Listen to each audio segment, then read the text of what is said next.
Tuwang-tuwa siya guys. Paborito niya. Sarap. Masarap po. May parcel na dumating. At alam niyo ba kung ano? Ito. Na-curious lang ako dito. Chicken, jumbo sausage. Hindi para sa tao ha. Para to sa aking mga baby dog. Ayan. Ang cute kasi, oh, tingnan mo. Tsaka mahilig sa dog food. Yung pedigree, mahilig sila sa chicken. Kaya ang in-order ko sa chicken. So, meron palang ano to, may beef. Maraming flavor to. Pero ang pinili ko is chicken talaga. Try ko kasi dati, meron din silang mga sausage na, or parang hotdog ba yun? Basta dati, nung baby pa yung bunso ko, binibilhan ko talaga sila ng isang balot. Ngayon ko lang to itatry. Ngayon ko lang ipakain sa kanila to kung magugustuhan. Kaya, 2 piraso. Ang isa pala nito ay, basta ang binayaran ko sa dalawa. Magkano to, be? 78? Oh, 78 ang binayaran ko.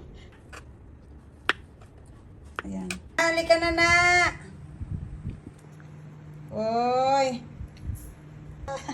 Ayan yung isang ano, nabawasan na ng 5 hiwa.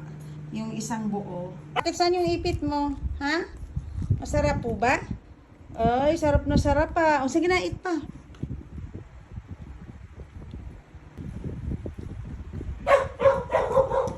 Tuwang-tuwa siya guys. Paborito niya. Sarap. Masarap po. Oh, sarap na sarap ang aking baby. Paborito niya. Pak! Tuwang-tuwa.